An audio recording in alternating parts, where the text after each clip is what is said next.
Chicago, a crisp autumn morning on Michigan Avenue, where the wind whips off Lake Michigan and the skyscrapers stand like sentinels of ambition and fortune. The First National Bank branch gleams under the early sun, its glass facade reflecting the bustling crowd of commuters and tourists alike.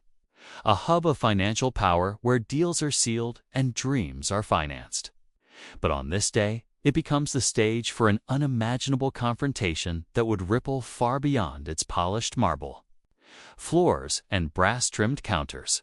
Inside, the air is thick with the scent of fresh coffee from the executive lounge and the subtle hum of transactions being processed.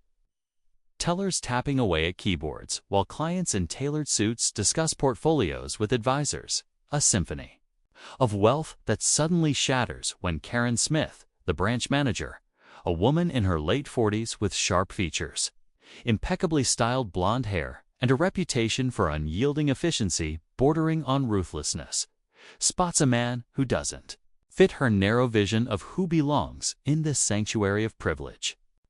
Daniel Harris, a black man in his early 50s, dressed in a simple wool coat over a button-down shirt, no tie, carrying a sleek leather briefcase that holds more than just papers, financial projections, merger analyses, and confidential memos enters.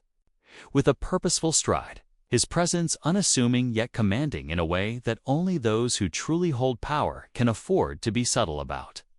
He approaches the reception desk, his polished shoes echoing softly on the stone floor, intending to review some operational details incognito, a habit he developed to gauge the true pulse of his organization without the filter of forewarned staff. But Karen, stationed near the loan officer's area, intercepts him before he can even state his business, her eyes narrowing with immediate suspicion, her posture stiffening as if his mere existence is an affront to the order she maintains. "Excuse me, sir," she says, her voice laced with condescension, loud enough to draw glances from nearby clients. "This isn't a public shelter. If you're here for handouts, there's a community center down the block." Daniel pauses, his expression calm, unflinching, as he replies evenly, "I have business here, ma'am. I'd like to speak with the manager." The irony hangs unspoken, for he is far more than that. But Karen, blinded by her prejudices, honed over years of climbing the corporate ladder in a world that rewarded her for enforcing invisible barriers, interprets his composure as defiance. She steps closer, her heels clicking sharply, invading his space, her face flushing with irritation. "Business. Look at you in that ratty coat. No appointment, no suit. We don't serve walk-ins like you. Get out before I call security." Whispers ripple through the lobby now. A young couple at the deposit counter exchanging uneasy looks. An older gentleman adjusting his glasses as if to better witness the unfolding drama. While Sophia Lee, a 22-year-old college student, waiting to transfer funds for her tuition, feels a surge of indignation and pulls out her phone, her fingers trembling slightly as she hits record and starts a live stream on her social media account, whispering into the microphone, "Guys, you won't believe this sum. Manager is harassing a customer just for being black. This is happening right now at First National on Michigan Avenue." Daniel attempts to de-escalate, holding up his briefcase gently. "I assure you, this is important. Perhaps we can discuss it privately." But Karen's arrogance, fueled by unchecked authority and a history of getting away with microaggressions that she dismissed as professional standards, boils over. She snatches at his briefcase, knocking it from his grasp, papers scattering like confetti across the gleaming floor, balance sheets fluttering near a potted fern, a confidential report sliding under a velvet rope barrier. "Trash like you doesn't belong here," she hisses, and in a flash of uncontrolled rage, her hand swings forward, connecting with a resounding slap across Daniel's cheek, the sound echoing like a gunshot in the hushed space, leaving a red mark on his dark skin and stunning everyone into momentary silence. Gasps erupt from the onlookers. The young couple freezes. The older man mutters unbelievable, and Sophia's eyes widen as she zooms in on her phone. Her live stream viewer count jumping from 0 to dozens in seconds. Comments flooding in. What the hell? That's assault. Call the cops. This is racism, straight up.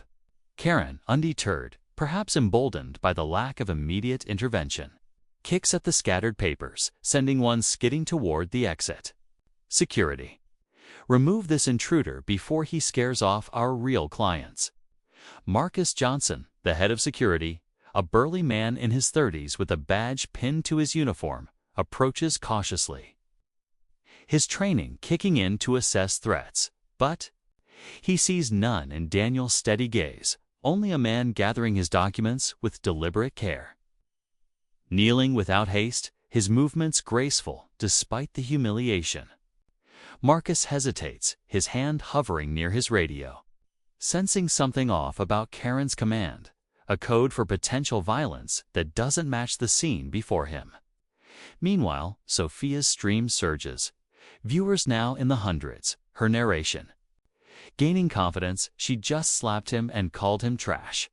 He's not even fighting back, he's so calm. Share this, everyone. Hashtag banking while black. Hashtag first national shame. Outside, the avenue pulses with life-honking taxis. Street vendors hawking hot dogs. Tourists snapping photos of the magnificent mile butt inside. The tension thickens like fog rolling in from the lake. Karen circles Daniel as he collects his papers, her voice rising in a tirade meant to justify her actions to the growing audience. See this? This is what happens when we let anyone in resources drained, standards lowered. He's probably here to scam us. Look at that briefcase. Bet it's fake. But her words ring hollow, her perfume cloying in the confined space. Mixing with the metallic temps of fear, now creeping into her own demeanor as she notices phones pointed her way. Daniel rises slowly.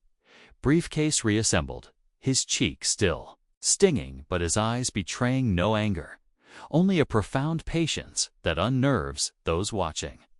A mother with a toddler and a stroller shields her child's eyes, whispering to her husband, "This is wrong. We should say something." The husband nods but remains silent, caught in the bystander effect that so often perpetuates injustice. Sophia's viewer count hits 1,000. Notifications buzzing as shares spread across platforms, friends tagging activists. Influencers reposting clips, hashtags trending locally. Expose her name Karen Smith, branch manager. Sophia reads from her screen, zooming in on Karen's name tag, broadcasting it to the digital void. Karen snaps at her. Turn that off. This is private property, but it's too late. The story has escaped the lobby, infiltrating news feeds and group chats. Drawing virtual outrage that begins to manifest physically as pedestrians outside peer through the windows, drawn by murmurs of a viral incident. Daniel's phone vibrates.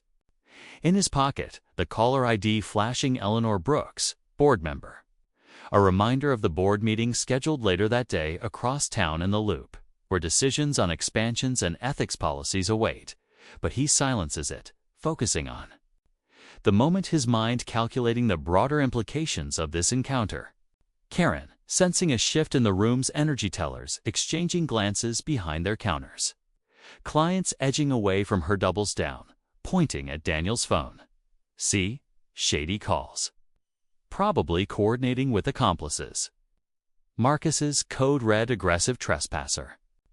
Marcus, however, stands firm, his loyalty to protocol clashing with his conscience.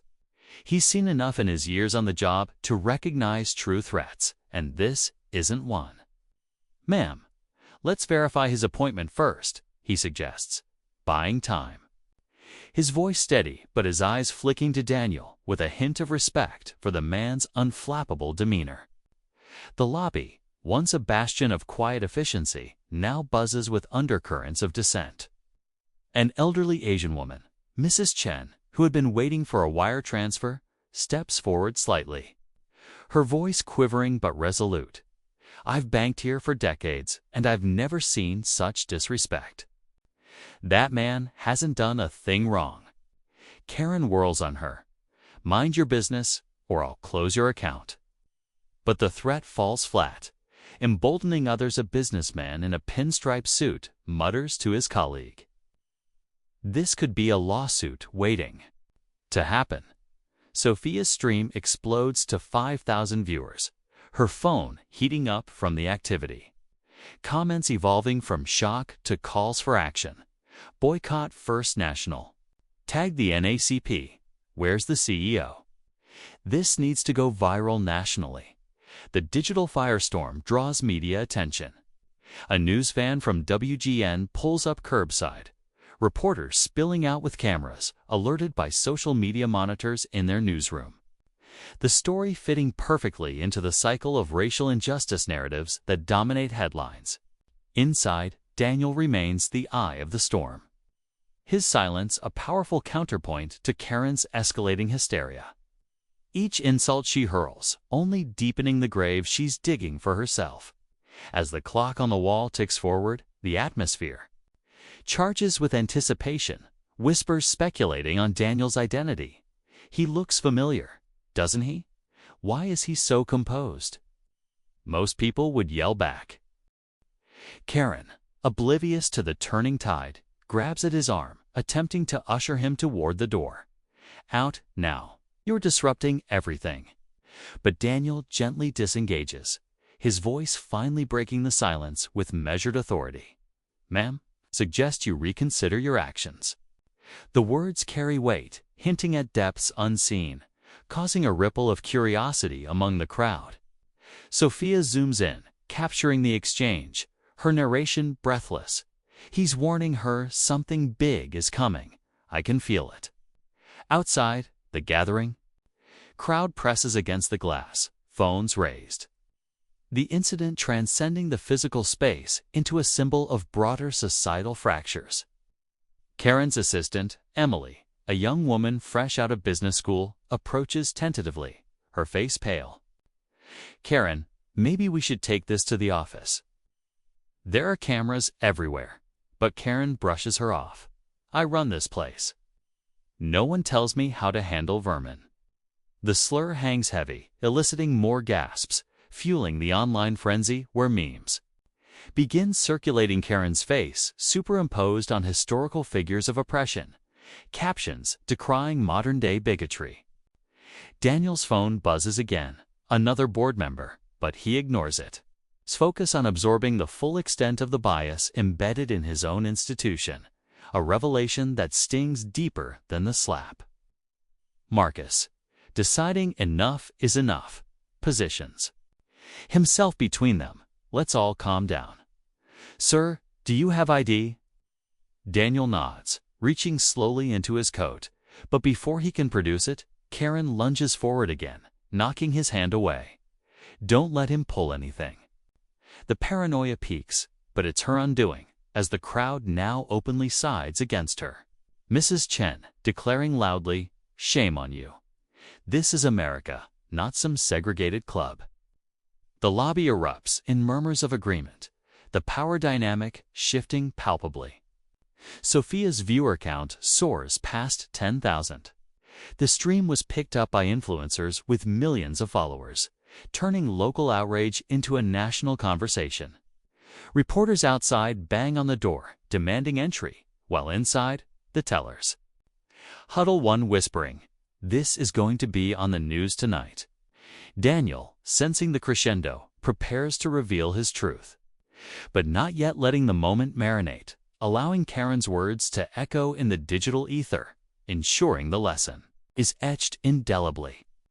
The wind outside howls, mirroring the storm within, as the First National Bank on Michigan Avenue becomes ground zero for a reckoning that no one, least of all Karen Smith, could have foreseen, her career teetering on the brink, while Daniel Harris, the unassuming man she dismissed, holds the key to not just her fate, but the transformation of an entire system built on exclusion. And as the seconds pass, the anticipation builds, every eye locked on the scene. waiting for the twist that will redefine everything, as the live stream from Sophia Lee's phone catapulted past the 50,000 viewer mark.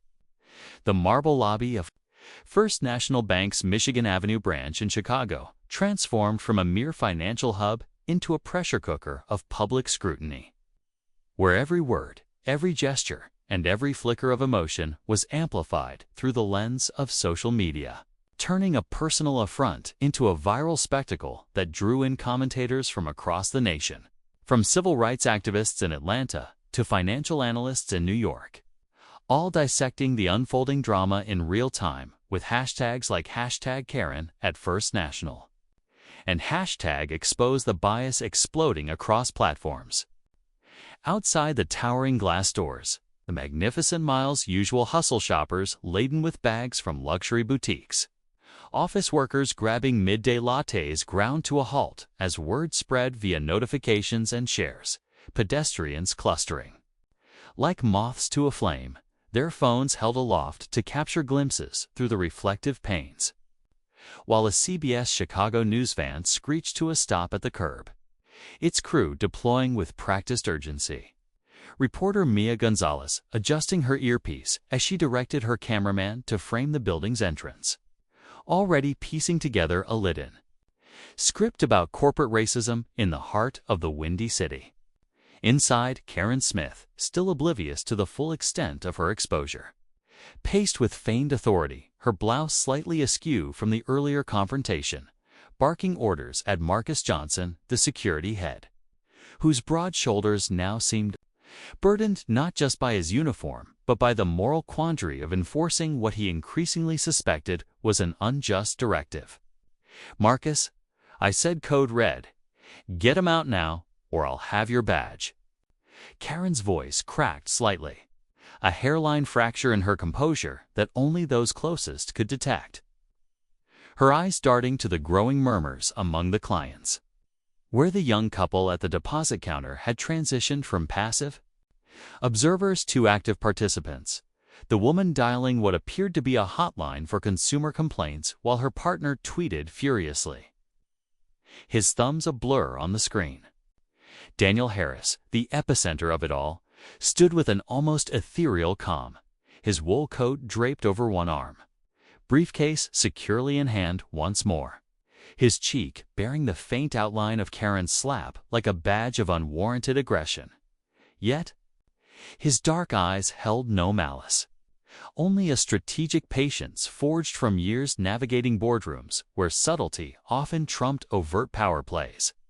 His phone vibrated insistently again, the screen illuminating with Eleanor Brooks, board member, a name that carried weight in financial circles, representing one of the bank's longest-serving directors, but Daniel silenced it with a subtle thumb press, choosing instead to let the scene play out, knowing that each additional second of Karen's tirade was ammunition for the inevitable fallout. Sophia positioned strategically near a marble pillar for a wide-angle view, narrated breathlessly into her device, her college backpack slung over one shoulder, her voice gaining an edge of advocacy as the viewer count ticked upward.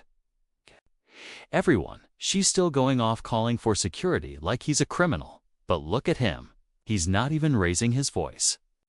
This is textbook discrimination, and we need to make sure First National hears us loud and clear." Comments streamed in like a digital torrent, emojis of flames and fists raised in solidarity, users tagging major networks like CNN and MSNBC. One viewer even suggesting a class action lawsuit based on similar experiences at other branches. The collective outrage building a virtual wall around Karen, who finally noticed the reporter outside, her face paling as she realized the incident had breached the confines of the lobby. Marcus, caught in the crossfire, shifted his weight from one foot to the other, his radio clipped to his belt, feeling heavier than ever. He had joined security after a stint in the military, valuing structure and fairness, and this didn't align with either. His gut telling him Daniel posed no threat, especially as he caught a glimpse of the man's expensive watch peeking from his sleeve, subtle indicator of status that clashed with Karen's narrative. "Ma'am, perhaps we should check his credentials first," Marcus ventured, his deep voice steady, attempting to thread the needle between obedience and ethics. But Karen rounded on him, her finger jabbing accusatorily. "Credentials? He's faking. It look at that phone buzzing like he's got dealers on speed dial. This is my branch, my call." The accusation landed like another slap, this time verbal, eliciting a collective inhale from the onlookers. Mrs. Chen, the elderly woman with silver-streaked hair and a brooch pinned to her cardigan, clutched her purse tighter, her memories of emigrating from China in the 70s flooding back. Times when subtle exclusions were the norm, and she found her voice rising above the din. "Enough. You've assaulted him, slandered him. What gives you the right? I've seen managers like you before, hiding behind titles." Karen's retort was swift but strained. "Stay out of it, or I'll review your accounts for irregularities." The threat, meant to intimidate, backfired spectacularly, as Sophia's camera captured it in high definition. Her stream now at 70,000 viewers, with live chats erupting in calls for boycotts and petitions, one user linking to First National's corporate complaint portal, flooding it with submissions in real time. Outside, Mia Gonzalez rapped on the glass door, her microphone emblazoned with the network logo, shouting to be let in. While her cameraman filmed the interior chaos, the footage destined for the evening broadcast, potentially sparking a stock dip for the bank if it went national. Daniel, sensing the pivotal moment approaching like a chess master eyeing checkmate, reached into his inner coat pocket with deliberate slowness, withdrawing a slim black leather wallet that gleamed under the lobby's recessed lighting, flipping it open to reveal an embossed identification card, the gold lettering catching the eye. Daniel Harris, chairman of the board, First National Bank. The revelation hung in the air like a thunderclap, the lobby falling into a stunned hush, broken only by the faint buzz of notifications from multiple phones. Sophia gasped audibly, her live stream erupting with exclamations. "No way, he's the chairman." Plot twist? Karen is done for. The viewer count surging to over 100,000 as shares went exponential. Karen froze mid-stride, her mouth agape, color draining from her cheeks as denial flickered across her features, her mind racing to reconcile the image of the man she had demeaned with the pinnacle of corporate hierarchy, a position that oversaw billions in assets and thousands of employees, including her. That can't be real. It's forged, has to be," she stammered, her voice pitching higher. But the card's holographic seal and embedded chip spoke otherwise, a security feature known only to high-level executives. Daniel's response was measured, his baritone resonating with quiet authority that filled the space. "Miss Smith, you've made assumptions based on appearance alone, and now the consequences are unfolding before you." The words weren't shouted, but they carried the weight of finality, shifting the room's allegiance irrevocably. The young couple applauded softly. The businessman nodded in grim satisfaction. And even Emily, Karen's assistant, averted her eyes, her loyalty fracturing under the truth. Marcus exhaled sharply, relief washing over him as he stepped back, his hand finally dropping from his radio, whispering to a nearby teller. "I knew something was off. This changes everything, Sophia." Zoomed in on the ID card, her narration frantic, confirmed, "Folksies, the chairman. This is huge. Share this everywhere." The online reaction was instantaneous. Memes proliferating with Karen's face labeled the ultimate Karen moment. Petitions garnering thousands of signatures for her dismissal, and financial forums buzzing about potential leadership shakeups. At first, National, Caron, cornered by her own hubris, backed away a step, her hands trembling as she fumbled for her own phone. Perhaps to call HR or a lawyer, but the signal in the lobby jammed from the influx of data traffic, an ironic twist. that left her isolated in the crowd.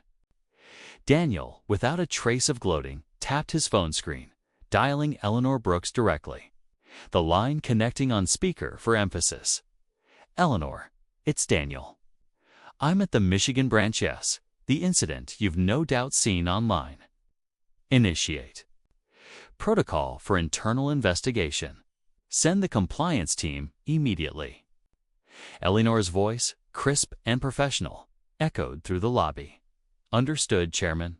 We're mobilizing now. ETA 15 minutes. This is priority 1. The call ended with a click, sealing Karen's fate as murmurs turned to open discussions. Among clients, how could she not recognize him?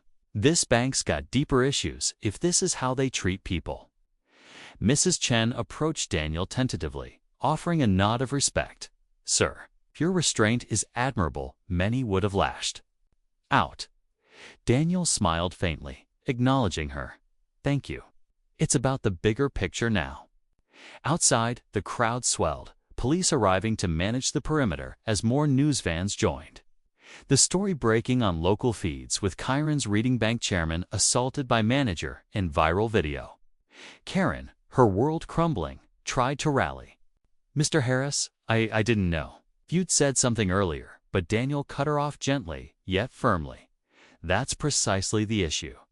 You shouldn't need to know someone's title to treat them with basic respect. Your actions reflect on the entire institution." The rebuke landed like a verdict, Emily stepping forward hesitantly to hand Karen a tissue as tears welled in her eyes. The assistant's own career flashing before her, wondering if complicity would taint her resume. Sophia's stream hit 200,000 influencers live reacting from their studios, one prominent activist declaring, "This is a wake-up call for corporate America. Bias at the top trickles down." The compliance team's black SUVs pulled up curbside, doors opening to reveal suited investigators led by Rachel Kim, a no-nonsense director with a clipboard and a mandate for transparency. Her team fanning out to secure footage from internal cameras and interview witnesses on the spot. Rachel approached Daniel first, extending a hand. "Chairman Harris, we're here to document everything. Your directive is our priority." Karen, now flanked by 2 investigators, was led to a side office, her protests fading into whimpers. "This is a misunderstanding. GI was protecting the bank, but the evidence was irrefutable. Digital footprints etching her downfall in code and pixels." As the investigation kicked off, clients lingered, some offering statements voluntarily, the young woman from the couple detailing Karen's threats, the businessman recounting her slurs, each testimony a nail in the coffin of her tenure. Daniel oversaw it all with poise, his mind already pivoting to systemic reforms. Knowing this wasn't just about one manager, but a mirror held up to the bank's culture. The lobby, once a symbol of exclusion, now buzzed with a sense of impending justice, the air charged with change as the digital world watched, waited, and amplified every development, ensuring that the truth, once spoken, could never be silenced again. As the compliance team's SUVs vanished into the Chicago traffic, their taillights fading like the last remnants of Karen Smith's authority. The marble lobby of First National Bank's Michigan Avenue branch exhaled. A collective sigh, the air still humming with the aftershocks of revelation and reckoning, but now shifting toward a tentative calm, a space where whispers evolved into conversations about what comes next. Clients lingering not out of obligation, but curiosity, their eyes darting between Daniel Harris and the staff who had witnessed the fall of their manager. Rachel Kim, the compliance director, a woman in her mid-40s with a no-frills bob haircut and a tablet perpetually in hand, coordinated her team with military precision, directing one investigator to seal off Karen's office, another to download server logs for any prior complaints, and a third to interview Emily, the assistant manager, whose wide eyes betrayed a mix of relief and residual shock as she recounted the build-up to the incident's subtle biases in daily operations. overlooked slights toward diverse clients, patterns that had simmered under Karen's regime but never boiled over until today. Daniel, standing amid the controlled chaos, his wool coat now folded neatly over a chair, fielded a quiet call from Eleanor Brooks, the board member whose persistence had gone unanswered during the height of the confrontation. Her voice, transmitted through the phone's speaker, carried a blend of concern and strategy. "Daniel, the board's convening virtually in 30 minutes. We've got PR on alert, legal drafting statements. How do you want to frame this?" Daniel's reply was thoughtful, his gaze sweeping the lobby where Mrs. Chen nodded approvingly from her seat. Sophia still streaming, though her tone had softened to one of awe. "We don't frame it, we own it. This isn't damage control. It's an opportunity for genuine reform. Prep the agenda around systemic changes, not just apologies." The call ended, and Daniel turned his attention to the immediate human elements, approaching Marcus first, the security head, whose hesitation had preserved a sliver of integrity in the midst of turmoil. "Marcus, your instincts today were spot on. Thank you for not escalating. We'll need people like you leading the way forward." Marcus, rubbing the back of his neck, managed a nod. "Just doing what's right, sir. But yeah, this place could use some shaking up." The exchange, overheard by nearby tellers, sparked a ripple of quiet optimism, a sense that the bank's foundations, long cracked by unspoken inequities, might finally be mended. Sophia, wrapping up her live stream as the viewer count plateaued at a staggering 250,000, approached Daniel tentatively, her phone still in hand like a talisman. "Mr. Harris, I didn't mean to blow this up so big, but I'm glad I did. What happens now?" Daniel smiled genuinely, the first crack in his composed facade. "Now, we build better. Your video wasn't just exposure, was a catalyst. Stay in touch. We might need voices like yours on advisory panels." Sophia beamed, pocketing her device, already envisioning her role in the narrative that would unfold beyond this lobby. Outside, the media scrum had grown. Mia Gonzalez from CBS, now joined by crews from ABC and local independents, their satellite trucks forming a makeshift barricade on the avenue. Reporters jostling for sound bites as pedestrians shared clips on their phones, the story metastasizing into evening news teasers. Chairman assaulted in own bank, racism or rogue employee. But inside, Rachel's team worked methodically, compiling a preliminary report that included timestamps from security footage, witness statements from the young couple who detailed Karen's escalating aggression, and even a voluntary affidavit from the businessman who had captured secondary video on his smartwatch. Karen, meanwhile, had been escorted out the back entrance to avoid the press. Her cardboard box of personal items, framed photos, a stress ball, a half-eaten granola bar clutched like a shield against the reality crashing down. Her final words to Rachel, a mumbled plea. "Tell them it was a mistake. I was stressed, overworked." But Rachel, unflinching, replied, "Mistakes don't include assault and discrimination. This goes to the board." As Karen's cab pulled away into the loop's gridlock, her phone buzzed with notifications, job sites alerting her to openings.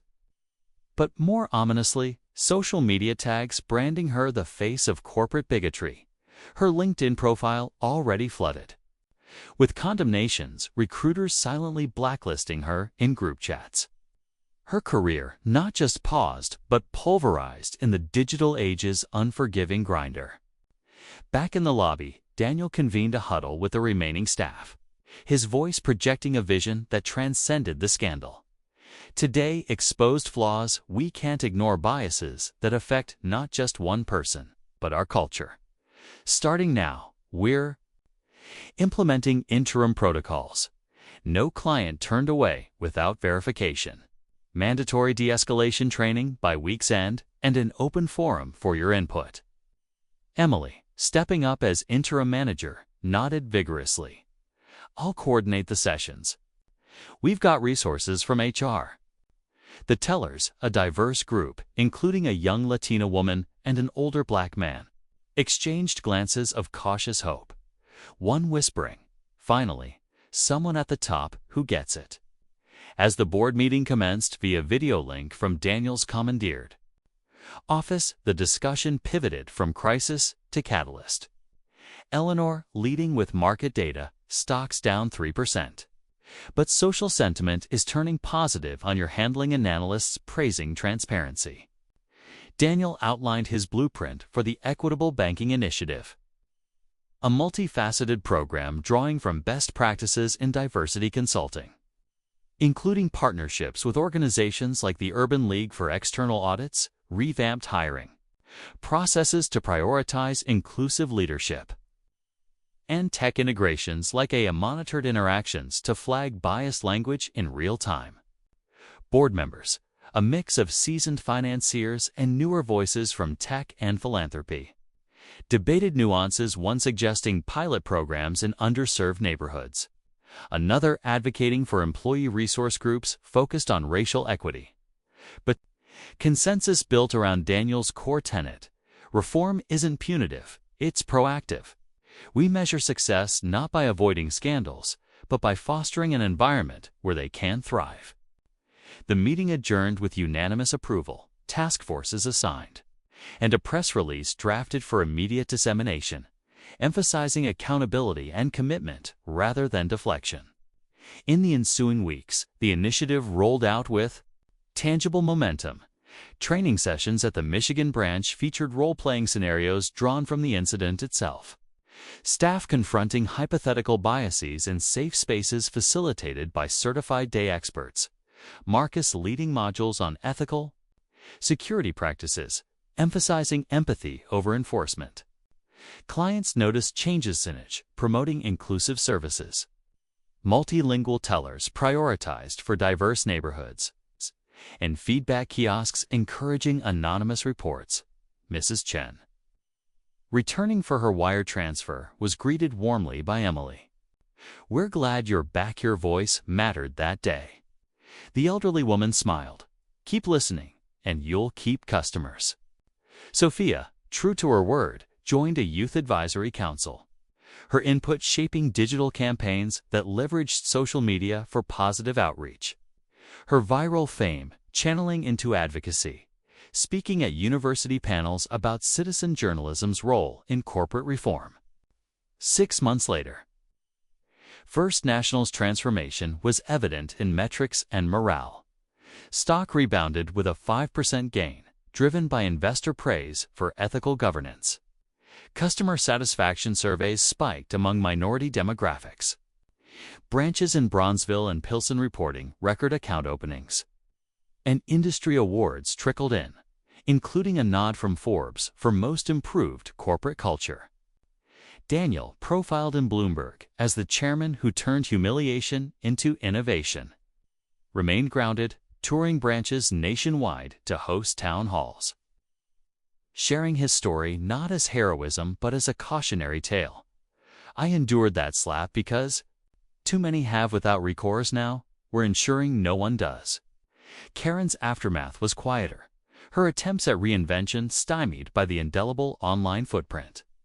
She pivoted to consulting gigs in unrelated fields, but whispers followed. A reminder that actions echo eternally in the age of algorithms. Emily ascended to permanent manager, her leadership style collaborative, fostering a team where biases were discussed openly, promotions reflecting merit over conformity. Marcus, promoted to regional security coordinator, developed protocols, adopted chain-wide, his military background infused with newfound focus on restorative justice. The Michigan branch, rechristened as the flagship for the initiative, featured a subtle plaque, "Where Equity Begins," a nod to the day's events without glorifying them. Community partnerships flourished, financial literacy workshops in local schools, sponsorships for minority-owned businesses, even collaborations with artists to mural the exterior with themes of inclusion, turning the once sterile facade into a beacon on the avenue. Daniel's personal journey is intertwined with the professional. He mentored young executives of color, drawing from his own ascent from modest beginnings in Southside Chicago to boardroom pinnacle. Emphasizing resilience. Power isn't about retaliation, it's about redirection. Media coverage evolved from scandal to success story. Documentaries featuring Sophia's footage as a pivotal moment. Analysts citing First National as a model for sectors beyond banking, from retail to tech, where similar reckonings loomed. In quiet moments, Daniel reflected on the slap's sting, not as pain, but as propulsion. His quiet dignity inspiring a ripple effect, clients sharing their own stories in support groups formed under the initiative. Staff volunteering for bias awareness. Campaigns, the bank donating to civil rights funds. The narrative closed not with vengeance, but victory. A testament that from the ashes of injustice, structures could be rebuilt stronger, more equitable, ensuring that the next Daniel Harris be the customer or chairman walks through any door with unassailable respect. For the audience drawn into this tale, the message resonates. Change isn't imposed from above, but ignited from within. Each act of courage, like Sophia's stream or Mrs. Chen's stand, a spark in the forge of progress, reminding us that in the face of arrogance, dignity endures, and reform, when embraced, redefines not just institutions, but the society they serve.